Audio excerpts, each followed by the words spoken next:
भगवान ने गीता में कहा, उद्धरेदात्मनात्मानं नात्मानमवसादयेत्। मनुष्य का उद्धार कोई और नहीं कर सकता। उद्धरेदात्मनात्मानं, अपना उद्धार स्वयं को ही करना होगा। संत महात्मा गुरुदेव शास्त्र ऋषि मुनि ये आपको उपदेश दे सकते हैं, चलने की राह बता सकते हैं, लेकिन चलना आपको ही पड़ेगा। जिस दिन शरीर रोग से ग्रसित होगा और प्राण शरीर को छोड़ने वाले होंगे, उस समय भयानक पीड़ा और कष्ट से युक्त होकर जब प्राण छूटेंगे तो ना आपका पद रहेगा, न रुपया रहेगा, न रिश्ते नातेदार रहेंगे। आप अकेले जाएंगे और अपने कर्मों का बोझा लेकर जाएंगे। और आए काहे के लिए हैं? आए हैं कर्म बंधनों का नाश करके भगवत प्राप्ति करने के लिए, भगवान को प्राप्त करने के लिए। पर दुर्भाग्य है, हम राजी हैं संसार के भोगों में। तो भगवान कहते हैं, उद्धरेदात्मनात्मानं नात्मानमवसादयेत्। तुम्हारा दूसरा कोई कल्याण नहीं कर सकता। आशीर्वाद मांगने की जरूरत नहीं है, तुम्हें कर्तव्य कर्म करने की जरूरत है। अगर आप अपने कर्मों को बिगाड़ लेंगे तो किसी का भी आशीर्वाद आपका मंगल नहीं कर सकता। आप पक्का नोट कर लो ये बात। जब रावण ने अपने कर्म बिगाड़ लिए, बड़ा विद्वान था, अद्भुत विद्वान था, अद्वितीय विद्वान और योद्धा था। परम पवित्र कुल पुलस्त में, पुलस्त कुल का पौत्र है ये, उत्तम कुल पुलस्त करनाथी। लेकिन आचरण बिगाड़ लिया, कर्म बिगाड़ लिया, और भगवान शंकर का अनन्य भक्त, भगवान शंकर की उपासना करने वाला, देखो सब कुछ है, आचरण बिगड़ गया तो भगवान शंकर ने ही लंका जला दी हनुमान जी का रूप रख करके। हनुमान जी कौन है? 11वें रुद्र का अवतार है, भगवान शंकर का अवतार है। शंकर सुवन केसरी नंदन।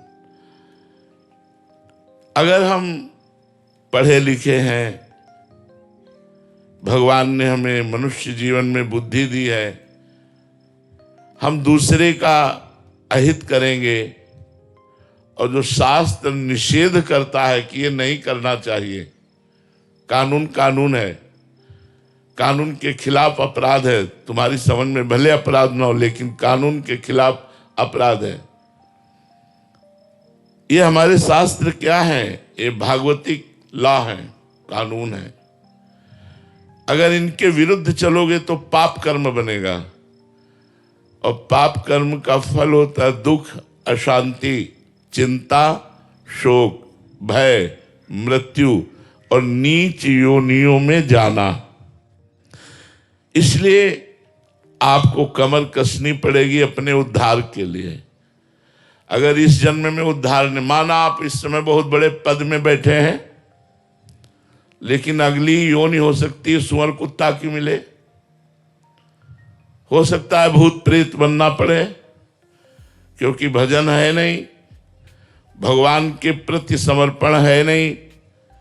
खूब मनमानी रुपया इकट्ठा किया, मनमानी भोग भोगे, मनमानी आचरण किए, तो इनका परिणाम भी तो मिलेगा।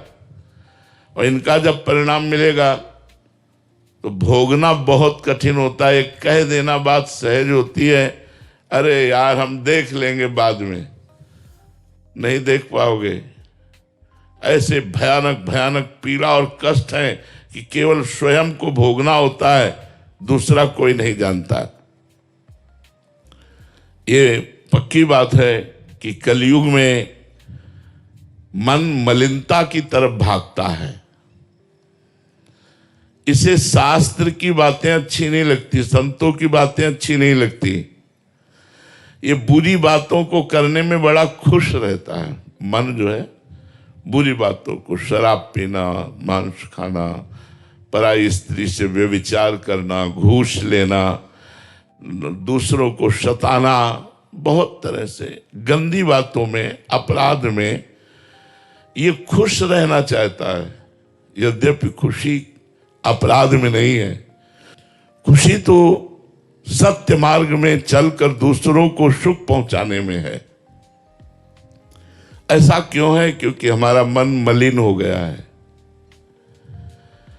अब इस मलिन मन को पवित्र करने के लिए कलयुग में दूसरा साधन नहीं है।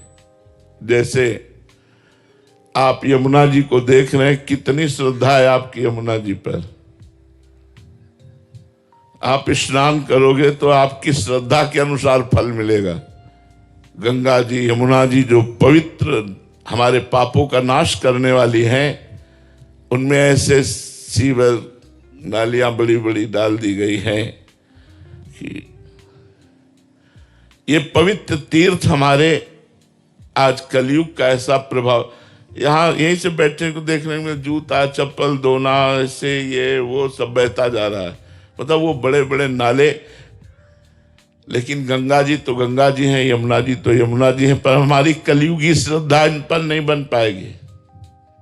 गया उद्धार का क्षेत्र जो हमारे लिए गंगा यमुना परम पावन, यज्ञ, पवित्र घी मिलना, पवित्र मंत्र वेत्ता ब्राह्मण मिलना, पवित्रता का पूरा यज्ञ का सांगोपांग निर्वाह होना बड़ा कठिन है, बड़ा कठिन है। थोड़ी सी त्रुटि हो जाए तो यज्ञ का फल नहीं मिलेगा। थोड़ी सी मंत्र में त्रुटि हो जाए तो यज्ञ का फल नहीं मिलेगा। ऐसे मंत्रवेत्ता, ऐसे शुद्ध पदार्थ सब। यज्ञ गया, तपस्या, सर्दी आई तो हीटर और गीजर, गर्मी आई तो कूलर और एसी और फ्रिज और दुनिया, ये तपस्या भी गई। कौन तपस्वी है कि गर्मी को बर्दाश्त करके, सर्दी को बर्दाश्त करके, भूख प्यास को बर्दाश्त करके और फिर तपस्या कर रहा हो। तपस्या भी, योग भी। यहां हमारी दुर्दशा है कि हम बिना भोगों के जी नहीं सकते। आप देखो जरा चिंतन करके, तो योग और भोग दोनों विपरीत हैं। हमारी दृष्टि भोग में है। आप देख लो अंदर से, सुबह जगने से लेकर सोने तक भोग में ही दृष्टि रहती है। अंदर से देखो, ये खाना है, पीना है, देखना है, सुनना, ये भोगना है, छूना, ये संग्रह करना। ये कभी ये चिंतन आता है यहां से जाना है? कभी ये चिंतन आता है कि मुझे भगवत साक्षात्कार करना है? नहीं। तो बोले क्यों? क्योंकि कलयुग ने मन को मलिन कर रखा है। अब अंतर्मल के नाश का एकमात्र उपाय रह गया है नाम। कृतयुगे ध्यायते विष्णुम त्रेतायाम यजते मखई द्वापरे परिचर्यायाम कलो तद्धरि कीर्तनात्।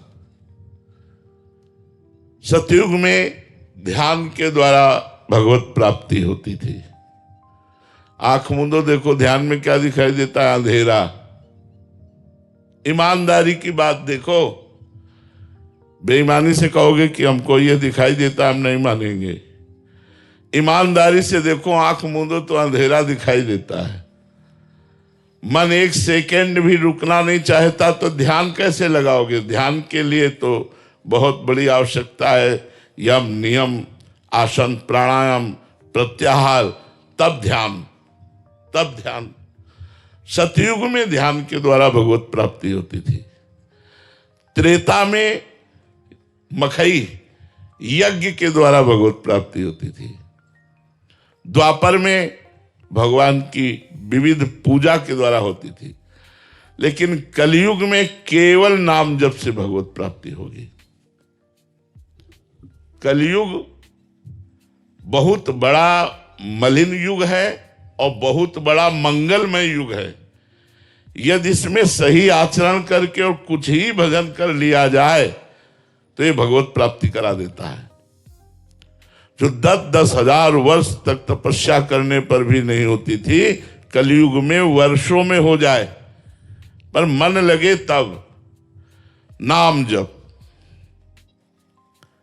हरिर नामो हरिर नामो हरिर नाम केवलम कलयु नास्तेव नास्तेव नास्तेव गति अन्यथा। कलयुग में दूसरी गति नहीं है, दूसरी गति नहीं है, दूसरी गति नहीं है। भगवान व्यासदेव जी 3 बार कह रहे हैं, केवल एक भगवान का नाम मंगलमय। तुलसीदास हरिनाम सुधा तज सठ हठ पियत विषय विष मांगी। अब जब थोड़ा नाम जब शुरू हुआ तो हमारी मांगे शुरू हो जाती हैं। तुलसीदास जी कहते हैं, भगवान नाम रूपी अमृत का त्याग करके, बेच करके ये विषय विष मांग रहा है। भगवान हमको ये दे दो, भगवान हमको ये दे। अरे भगवान का नाम जब करो कि भगवान आपके नाम से प्रेम हो जाए, आपसे प्रेम हो जाए, संसार से हमारा उद्धार हो जाए। ये जितने भी भोग आप भोग रहे हैं, कोई ऐसा भोग बताओ जो आज तक आपको सुखी कर पाया हो। क्योंकि गीता में भगवान श्री कृष्ण कहते हैं, ये ही संस्पर्शजा भोगा दुख योनय एवते आद्यंतवंतः कौन्तेव न तेषु रमते बुधा। जो बुद्धिमान पुरुष होते हैं वो अपना चित्त भोगों में न देकर परमात्मा में लगाते हैं। एक एक सेकंड हमारे जीवन से जा रहा है, हम मृत्यु के नजदीक पहुंच रहे हैं। कौन सी घटना हमारे प्राण ले ले हमें पता नहीं। हमारे पास नाम रूपी धन है नहीं। कबीरा सब जग निर्धना धनवंता नहीं कोई, धनवंता सोई जानिए जाके राम नाम धन होए। नाम रूपी धन कमाया नहीं, अब तुम्हारी दुर्दशा को कौन बचाएगा। इसलिए ये ही संस्पर्शजा भोगा दुख योनय एवते। जितने भी भोग हैं इनका परिणाम दुख मिलेगा। आद्यंतवंता, ये प्रारंभ में भी और अंत में भी दुखमय ही है। न तेषु रमते बुधा। इसलिए जितने से शरीर यात्रा हो जाए उतने विषयों का भोग करो। पवित्र भोजन पाओ, पवित्र जल पियो, पवित्र वस्त्र धारण करो, पवित्र विचारवान बनो, दूसरों का कल्याण हो, अपना कल्याण हो, दूसरे सुखी रहें, हम सुखी रहें, हमारी समाज, हमारा राष्ट्र समृद्ध और सुखवान बने, ऐसे हमारे विचार हों। तो इंद्रियों के द्वारा प्राप्त होने वाले भोगों में ही सुख खोजने वाला मूढ़ पुरुष होता है। बुद्धिमान पुरुष कभी भोगों में रमता नहीं, आवश्यकता के अनुसार उनको स्वीकार करके सत्य मार्ग का अनुसरण करता है, भजन करता है। जो भी कर्म करता है वो बहुत सोच समझ के कर्म करता है। छोटे से भी कर्म का आपको फल मिलेगा। एक महात्मा मांडव्य ऋषि 8 वर्ष के बच्चा थे, तो खेल रहे थे। खेल खेल में उन्होंने तितली पकड़ी और उसकी गुदा में बबूल का कांटा डाल के छोड़ दिया। तो जब मांडव्य ऋषि के रूप में तपस्या कर रहे थे तो राजा के यहां से चुरा कर चोर लोग भाग रहे थे संपत्ति, तो उनका पीछा करते हुए वो आए। तो उन्होंने सोचा ऋषि के आश्रम में यदि हम छुप जाएं तो बच जाएंगे। वो छुप गए। राजकर्मचारियों को पता चला तो मैं ऋषि सहित उन चोरों को माल सहित बंदी बना लिया। अब जब माल सहित बंदी बना लिया तो वहां सफाई देने की क्या बात है, सीधे सूली की सजा। तो उन महात्मा को भी सूली पे बैठाल दिया गया, जो मांडव्य ऋषि, महाभारत में एक प्रसंग आता है। अब जो ही सूली उनके गुदा द्वार में घुसी तो ध्यान भंग हुआ और पद्मासन लगाकर सूली पर बैठ गए। तेजस्वी महात्मा थे। जब दूसरे दिन अन्य अपराधियों को सूली की सजा देने का समय आया तो पुराने मृत अपराधियों को उतारा जाता था, तो वहां सब तो मर गए थे, लेकिन मांडव्य ऋषि आसन पर बैठे थे। कांप गए, राजा सहित सब आकर चरणों में गिरे। मांडव्य ऋषि ने कहा, शूली हटा दो, हम तुम्हें दंड नहीं देंगे, हम यमराज को दंड देंगे जाके। उन्होंने, मुझे याद है जीवन में कोई पाप नहीं किया, फिर भी दंड क्यों दिया? शूली हटाई गई, हटी नहीं, काटी गई, तो उन्हें अणिमांडव्य ऋषि कहा गया। वो यमराज के पास गए और उन्होंने कहा, ये सूली मेरे क्यों घुसी, क्यों, कौन सा अपराध, मैं तो बचपन से तपस्या कर रहा हूं।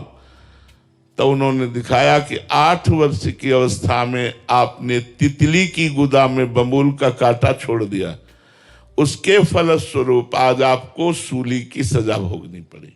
आप समझ रहे हैं, छोटे से भी कर्म का कितना बड़ा दंड मिलता है। यहां भी देख लो, अपराध होता है 5 मिनट 10 मिनट और सजा होती है 20 साल, आजीवन, आजीवन कारावास या मौत की सजा, फांसी। इसलिए बुद्धिमान बनो, भोगों की तरफ आकर्षित होकर नशा कर गंदे आचरण करके अपने जीवन को बर्बाद मत करो। बड़ा कीमती और देवताओं के लिए भी दुर्लभ ये मनुष्य देह है। भगवान ने संसार को दुखालयम कहा, यहां कभी कोई सुखी होकर गया ही नहीं। तो इसी से बचने के लिए तो सत्संग है, इसी से बचने के लिए तो भगवान नाम जप है कि मृत्यु से सब कोई डरा, मेरो मन आनंद, कब मरी हो कब भेटी हो पूरन परमानंद।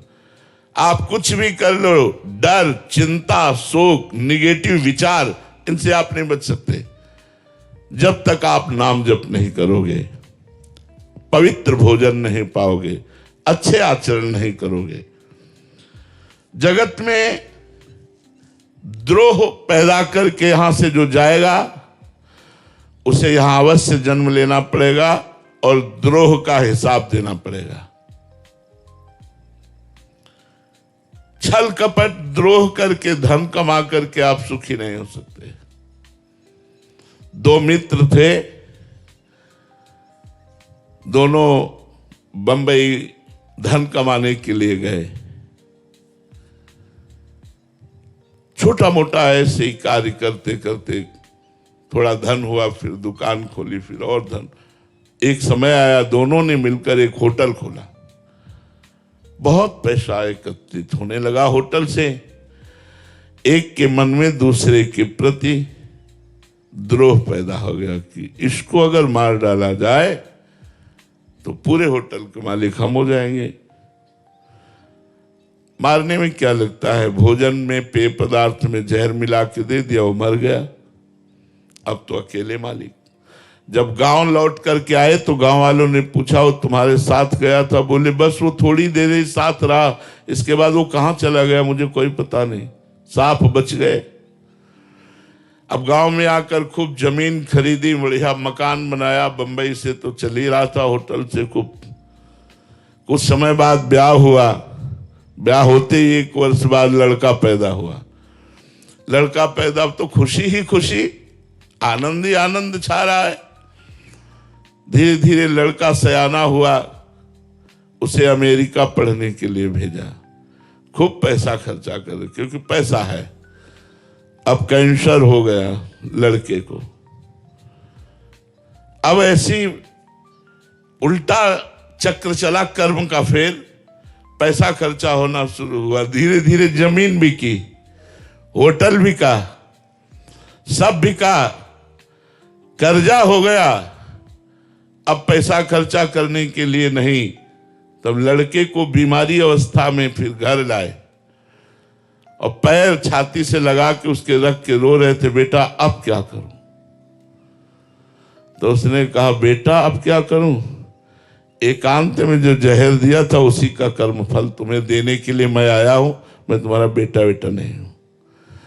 देख तेरा सर्वनाश करके अब मैं जा रहा हूं और तू जीवन भर अब तड़पेगा और दुखी रहेगा और कष्ट को भोगेगा। ये संतों के द्वारा दृष्टांत दिया गया। यदि आप पाप कर्म करेंगे तो आपके घर में ही वो पाप कर्म कोई रूप लेकर ऐसा पैदा होगा जो जीवन भर आपको दुख देगा, क्लेश देगा, अशांति देगा।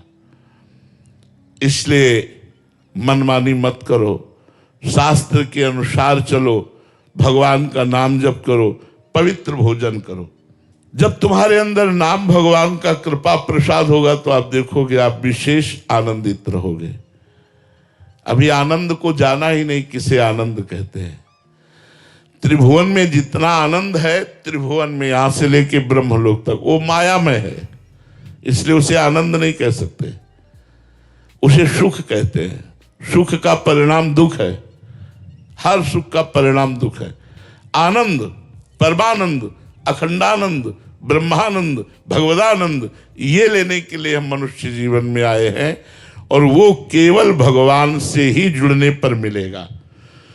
तो जहां निरंतर नाम जप होता है वहीं भगवान से प्रेम प्रकट हो जाता है। देखो अभी भगवान पराये लगते हैं और पराये अपने लगते हैं। जैसे 10 वर्ष का लड़का है तो 10 वर्ष पहले ये कहाँ था, कौन था, आपको पता नहीं, लेकिन 10 वर्ष से तुम्हारे घर में आ गया तो प्राण प्यारा हो गया। और अनेक अनंत जन्मों से हमारे स्वामी भगवान हैं, वो हमें पराये लगते हैं। नाम जप से भगवान से प्रेम हो जाता है, नाम जप से कर्म बंधन कट जाते हैं, नाम जप से पाप नष्ट हो जाते हैं, नाम जप निर्भय और निशोक कर देता है।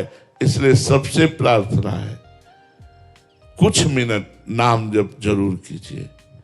आप चाहे जो हो हमारी बात मान लेंगे तो आप सुखी हो जाएंगे। जो विरक्त हैं उनके लिए तो भगवान ने दिन भर भजन करने का समय दिया है, लेकिन जो गृहस्थ हैं तो 24 घंटे में अगर 24